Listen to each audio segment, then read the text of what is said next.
E aí, pessoal, vamos lá? Nossa última aula é a última aula da Matemática 5, né? Aula de número 22, gravada no caso, na verdade é a aula de número 27, lá do sexto livro. E aí são apenas situações, problemas em matemática. Ou seja, são algumas questões que envolvem sequência, pode ser uma PA, pode ser uma PG, ou de repente você pode resolver sem utilizar nenhuma das sequências, usando só a sua lógica matemática, mas são situações que pode acontecer de uma hora para outra no próprio Enem, tá certo? Ou no dia a dia. Então, vamos lá, rapidinho, são só 4 questões. Veja só, estão lá na página 96, tá? E a gente vai ver, à medida que for aparecendo algum determinado assunto, a gente toca, vamos falar sobre ele. Ó, primeiro uma questão de sequência, de uma forma geral, né? Uma questão que você deve ter uma boa observação para identificar a lógica disso aqui. Então, uma criança estava brincando de montar quadrados com peças com o formato mostrado a seguir. Então, um quadradinho cinza. Certo? Ela possui muitas peças de cor cinza e muitas peças de cor branca. Em determinado momento, havia montado a seguinte sequência. Veja, até o quinto elemento, ela tem mostrado isso aqui. O número de quadradinhos de cor cinza da figura que ocupa o 59º lugar dessa sequência é... Bom, então, primeiro a gente tem que observar, e isso é uma sequência, agora não precisa ser obrigatoriamente uma PA ou uma PG. Quando é PA e PG, a gente já andou a metade do caminho aí, porque se você já reconheceu que é uma PA ou uma PG, você já estudou, e aí vai ver se você vai calcular o termo geral, se vai calcular a soma, não é? Então vamos observar o seguinte, ó. Nós temos uma sequência formada por primeira com um quadradinho cinza, a segunda tem 2 cinza e 2 brancos. Aqui, ó, veja que aqui é o segundo termo, seria o nosso A2 e a quantidade de quadradinhos é 4, certo? Aqui nós temos o A3 e a quantidade de quadradinhos é 9, sendo que nesse caso são 4 brancos e 5 cinza. Aqui nós temos 16 quadradinhos, 4 por 4, né? Certo? E a quantidade de brancos e cinzas são iguais. E aqui nós temos 25, certo? 5 por 5, a quantidade de quadradinhos tem um cinza a mais. Certo? Então a gente já observa que tem uma sequência isso aí. Não é uma PA, porque se você subtrair esse menos esse dá 3, esse menos esse vai dar 5, né? Não é uma PG, se você dividir não dá o mesmo valor, é uma sequência aleatória, uma sequência qualquer, onde a gente tem que descobrir qual é a sequência dela, qual é o padrão, na verdade. Tá legal? E aí, como é que seria esse padrão? Veja, observe que já dá pra gente perceber que a quantidade de quadrinhos tem uma fórmula. Aqui é o primeiro termo, aqui é o segundo termo. Ó, aqui se eu fizer 1 elevado ao quadrado dá 1, se eu fizer 2 ao quadrado dá 4, se eu fizer 3 ao quadrado dá 9. Aqui, por exemplo, 5 ao quadrado dá 25. Então, descobrir o número de quadradinhos é fácil. Por exemplo, a 59ª figura seria 59 elevado ao quadrado. Só que o problema da questão não é isso. Não é achar a quantidade de quadradinhos, mas ele quer a quantidade de quadradinhos cinza. Certo? Então a gente vai ter que raciocinar da seguinte forma, veja. Nesse caso, eu tenho 2 quadrados cinza e 2 brancos. Aqui eu tenho 4 brancos e 1 a mais cinza, 5. Aqui eu tenho a mesma quantidade de brancos e cinza, aqui eu tenho 1 a mais cinza. Ou seja, quando o termo, a posição, o número da figura é par, a quantidade de quadradinhos brancos e cinza são iguais. Mas quando é ímpar, eu tenho um cinza a mais, né? Certo? Aí para descobrir a quantidade, por exemplo, aqui de quadradinho cinza, seria 2 ao quadrado dividido por 2, né? Porque eu acharia o total e dividiria por 2. Aqui eu teria que fazer, ó, 3 ao quadrado mais 1 e dividir por 2. Então é isso que a gente vai ter que fazer. Esse segredo, esse é o raciocínio lógico. Veja como é. Perceba. Ó, aquilo que a gente já discutiu. Quando a posição é par, o número de quadradinhos brancos e cinza são iguais. Quando a posição é ímpar, o número de quadradinhos cinza é 1 a mais. Então, o número de quadradinhos cinza vai ser n ao quadrado mais 1 dividido por 2. Já que n ao quadrado é o total, a gente soma mais 1 e divide por 2, certo? Então, vai ficar, no nosso caso, 59 ao quadrado mais 1 dividido por 2. 59 ao quadrado é 3.481, mais 1 dá 3.482 e a gente divide por 2 dá 1.741, certo? Então a resposta é a letra D, ok? Então, é uma questão que a grande dificuldade dela é o seu raciocínio lógico. é você perceber como é que eles estão variando. De repente você pode até chegar a essa mesma resposta por um outro caminho, já que não é uma PA, não é uma PG, ela pode ter mais de uma forma de você descobrir o padrão dela. Tá legal? Ok? Bom, questão que envolve um pouco de geometria analítica, certo? Mas tem a ver com sequência também, ó. A posição de um móvel foi registrada num plano cartesiano em intervalos regulares de tempo. Para os 3 primeiros registros, as posições foram 0 e 3, 3 e 9, 6 e 5. Então, a posição do 5º registro será... É só continuar, né? Veja como é que vai estar variando aqui. Observe. Se a gente pegar o primeiro termo daqui para cá, o x, né? Já que é um par ordenado x e y, ele está aumentando de 3 em 3. E o y está aumentando de 6 em 6. Então, é fácil a gente achar os outros dois. Veja. Ó, eu até subtraí aqui. Ó. Se a gente subtrair um termo menos o outro, cada par ordenado desse aqui forma uma PA. Na verdade, uma PA com razões diferentes. O x, a razão é 3 e o y, a razão é 6. Foi o que eu coloquei aqui. Então, o 4º registro é só a gente pegar o terceiro termo e somar mais 3 e mais 6, dá 9 e 21. E o último termo, que é o que a gente quer, o 5º, vai ser 9 mais 3, 12, 21 mais 6, 27.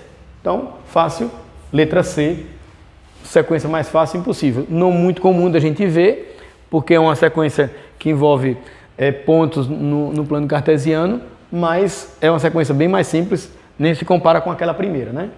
Certo? Tá aí uma outra mais trabalhosa. Essa aqui é uma questão que envolve mais raciocínio, certo? E observação, né? E a gente vai ter que trabalhar um pouquinho mais, tá? Ó, os jogadores A, B e C estão sentados diante de uma mesa redonda e cada um tem 4 cartas nas mãos. As rodadas do jogo se sucedem da seguinte maneira. Na primeira rodada, o A passa uma carta para B. Na segunda rodada, o B passa 2 cartas para C. Na terceira rodada, o C passa 3 cartas para A. Na 4ª rodada, o A passa 4 cartas para B. Ou seja, isso vai seguindo até terminar o jogo. Ó, na 5ª rodada, B passa 5 cartas para C e assim por diante, até que todas as cartas se encontrem nas mãos do jogador A. E o jogo termina. O número de rodadas realizadas nesse jogo foi de... Então, quando o A tiver as 12 cartas, o jogo vai terminar. Certo? Ok? Observem que nas provas do Enem sempre tem alguma questão que envolve um jogo, né? Envolvendo ou análise combinatória, ou raciocínio lógico, ou uma probabilidade. E aí esses jogos são de 2 formas. Ou aqueles jogos conhecidos, né? com cartas, com dados e bastante conhecido, ou então alguns jogos que são inventados ali, né? Mas aqueles que são inventados, tipo esse aqui, ó, tem toda uma programação, tem todo um texto indicando como é que você vai fazer, quais são os passos, né? Que é para poder você interpretar e fazer a questão como você quer. Veja que o que é que acontece, ó. O A, ele não tem carta, ele tem 4 cartas, né? Aí ele dá uma carta para o B, então ele vai ficar com 3.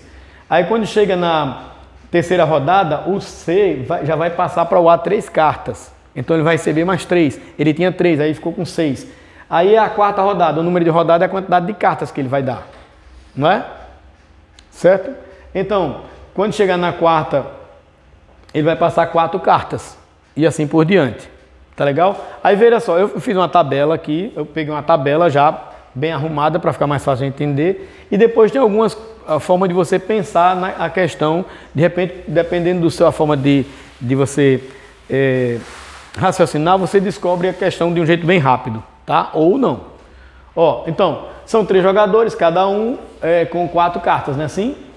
Por isso dá 12 cartas para cada. Então, no início, a quantidade de cartas do A, que é o que importa, porque quando ele ficar com 12 cartas, acaba o jogo, não é? Certo? Então, na primeira rodada ele tem 4, aí ele dá uma carta para o B e fica com 3. Quando é na terceira rodada ele recebe 3, ele ficou com 6, mas ele vai doar 4 na outra rodada, na 4ª rodada, não é? Aí fica só com 2. 2 rodadas depois as cartas voltam para ele, aí já como é a 6ª rodada ele vai receber 6, então ele vai passar a ter 8. Aí ele vai para a 7ª rodada, na 7ª rodada ele tem que doar 7, ele fica apenas com 1. Aí, 2 rodadas depois, na 9ª, ele recebe 9 cartas, ele passou a ser 10. Aí vamos para a 10ª rodada, ele tem 10 cartas, ele dá as 10, fica sem nenhuma. aí 2 rodadas depois ele recebe as 12 cartas do C, certo? Então, significa que foram 12 cartas na 12ª rodada, que consequentemente é a última do jogo, né? Então, segue a resposta correta, que é a alternativa A. Mas, veja só, esse foi um esquema para mostrar, assim, sem dúvidas, como é que a coisa acontece. Mas vamos imaginar o seguinte, ó. Primeira rodada ele dá uma carta, na segunda acontece 2 e assim por diante. Então, se são 12 cartas, vai acontecer até a 12ª rodada, né? Certo? A tendência é que na 12ª rodada todas as cartas sejam passadas para ele, né? Ali foi só uma forma de confirmar, mas são 12 rodadas, então letra A, certo? Ok? O esquema ali foi para a gente ter uma noção realmente de cada passo, mas logicamente seriam 12 rodadas, é só a gente pensar um pouquinho aí. Tá legal? Beleza? Questão fácil. Quarta e última questão, olha só. O cilindro de papelão central de uma fita crepe tem um raio externo de 3 centímetros, tá? O raio externo que é esse aqui, ó. E a gente está falando do cilindro aqui dentro, não contando com a crepe, que também é um cilindro, né? Um cilindro oco aqui. Bom, a fita tem espessura de 0,01 centímetro e dá 100 voltas completas. Então, considerando que a cada volta o raio externo do rolo é aumentado no valor da espessura da fita, o comprimento total da fita é de aproximadamente... Bom, adote π igual a 3,14. Isso aí não ajudou muito, se fosse 3 é melhor, né? Mas é só para ter mais trabalho. Então, veja só. Essa parte oca é um cilindro de raio 3. Quando eu passar a primeira volta com a fita crepe, vai aumentar 0,01. Não é? Que é a espessura da fita. Aí eu dou mais uma volta, aí aumenta 0,01, já vai ter 0,02, não é? Então, ele quer saber se essa fita dá 100 voltas, qual é o comprimento disso aqui, quantos centímetros vai ter, ó. Pra gente ver aqui, de 9 até 25 centímetros pode ser. Tá legal? Certo? Aí, ó, como sempre vai aumentar a espessura, ó, é um valor constante, sempre vai aumentar 0,1, 0,1 vai ser uma PA, né? Uma progressão aritmética de razão 1. Vamos ver como é que fica. Ó, o comprimento de uma fita é dado por 2πr, né, que é o comprimento da circunferência. Então, o que vai mudar vai ser o raio, né? Cada vez que a gente fizer um cálculo, o raio vai ser um pouco maior. Então, veja, na primeira volta a gente tem o raio como 3,01, porque era o 3 mais o 0,01, né? 3 centímetros no vazio, mais a espessura do papel bem explicada aqui. Então, nosso primeiro comprimento vai ser 2π vezes 3,01, que daria 6,02π, né? Eu vou deixar assim para ficar mais fácil a gente observar. Na segunda rodada, na segunda volta, o raio agora já aumentou 0,01, que é 3,02, né? E o comprimento vai ser 2 vezes 3 vezes 0,2. Então, veja que o 2π, ele permanece em todos. Né? Então o comprimento total vai ser o somatório disso até chegar no comprimento 100. Aí eu não vou fazer até o 100 isso para somar, que vai dar um trabalho miserável, principalmente que a gente vai ter que trocar o π por 3,14. Nesse caso, como a gente sempre explicou para vocês, deixa para substituir no final, principalmente porque é 3,14 é um número decimal. Se você começa a substituir aqui, você vai trabalhar com esse número decimal até o final. Então deixa para no último suspiro a gente substitui, que faz um cálculo uma vez só. Então, ó, o somatório é esse. Observe que o 2π vai aparecer em todos, ele é uma constante, né? Então eu posso colocar em evidência. Então essa soma total vai ser 2π vezes a soma dos raios, e os raios formam exatamente uma PA, 3,01, 3,02, 3,03 e assim por diante. Então, a fórmula vai ser exatamente a soma de uma PA, cuja razão é 0,01, né? O A1 é 3,01 e o N é 100. Aí, pela fórmula dos termos de uma PA, nós temos o primeiro mais o último vezes o total, que é 100 dividido por 2. Aí, o A100 nós não temos, mas a gente tem como calcular. Vai ser A1 vezes 99 vezes a razão, né? Quando a gente soma isso, 3 com 0,1 vezes 3 vezes 99 dá exatamente 4. Então, o último comprimento vai ter exatamente 4 centímetros. Tá? Então, utilizando a fórmula da soma, vai ficar 4, que seria o A1 mais o AN, ou o AN mais o A1, 4 mais 3,01 vezes 50, né? Que seria 100 dividido por 2. Isso dá 350,05. Aí, eu vou voltar para cá. Ó. Vamos para cá, né? Certo? vamos colocar exatamente aqui, que é o chamado soma dos raios. Então vai ser 2 vezes 3,14, que é o π, vezes a soma dos raios. Então quando você multiplica, dá exatamente 22,01, que é a letra D. Certo? Beleza? Valeu? Então essa foi a última, ok? E aí a gente se encontra nas aulas ao vivo, tá bom? Valeu, tchau, um abraço.